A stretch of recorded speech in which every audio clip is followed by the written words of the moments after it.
So, what you don't realize until you chop your hair off is that hair is bondage and hair is freedom. Late my senior year of high school, I chopped off the dried out mass of frizz that I called my hair, and had short hair for the first time in my life.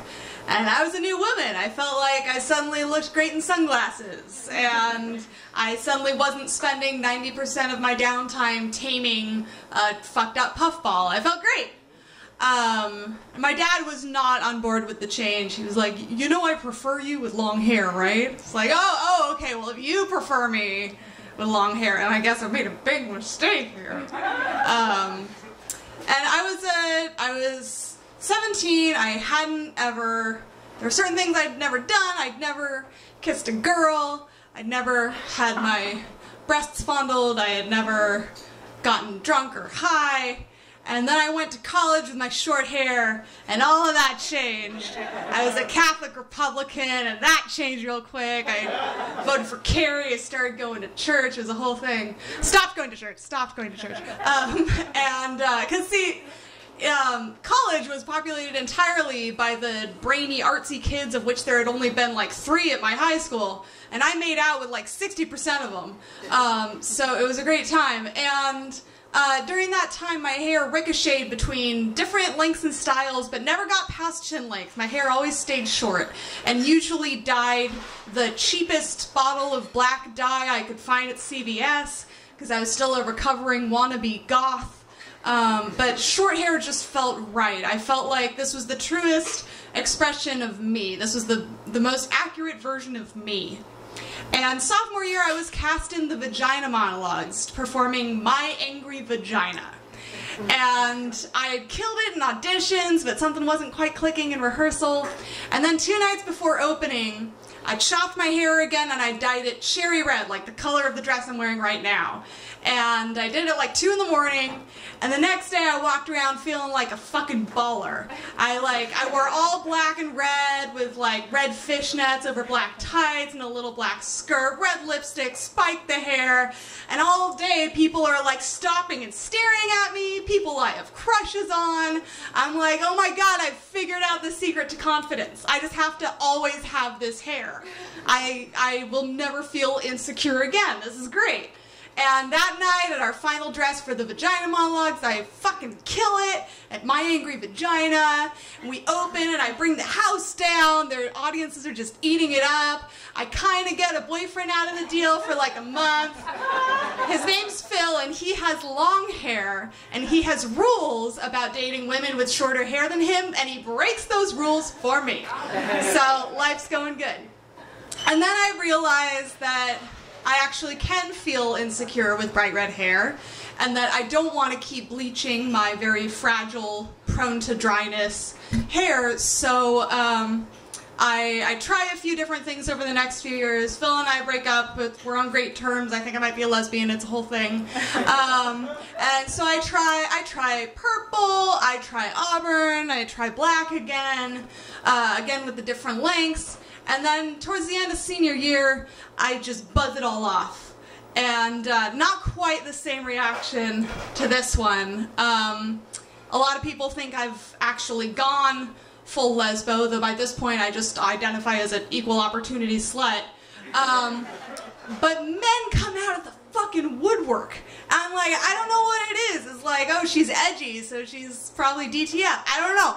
But it's great. And I love being able to feel air on my scalp. I love that the fuzzy head gives people an excuse to touch me when they ask to rub my head.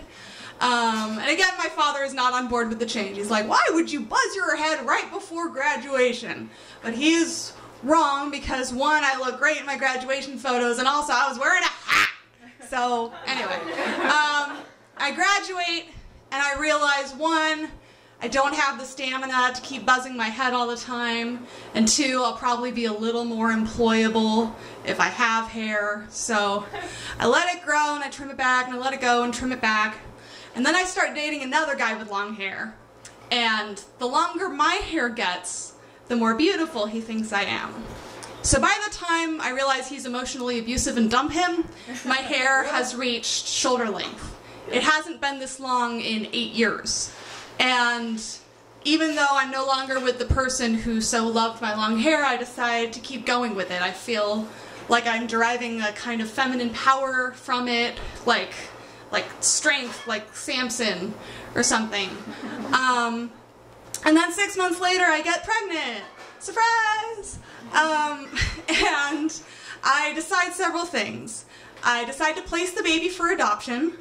I decide to keep dating and doing theater and living my life as normal. I decide to be very public about the whole process. And I decide to grow my hair the fuck out. 'Cause something about being the pregnant woman with like the long natural hair just feels really right in that moment, and it's like super smooth and shiny the way it never was in high school, and it stops coming out in the shower, and like when I'm naked with my big belly and my breasts have swelled to the size of small countries and my hair down, I look great. And my gay college husband says I look like a maternity ad, and I'm going on dates and I'm going to parties and being in weird orgies that I've talked about on this stage before, and I feel hot and I feel great. And then I have the baby. And then I have an emotional breakdown. And I'm sorry to kind of go fast through this part of the story. I did a whole solo show about it if you're interested. I'm just trying to get back to the part about the hair. So emotional breakdown, recovery from emotional breakdown, realizing that things are going to be okay and I'm still going to see the baby because it's an open adoption, and sort of letting the dust settle and getting my feet under me again. So that's about 6 months that I just kind of skipped over. And then I get an offer for a free haircut, and I take it.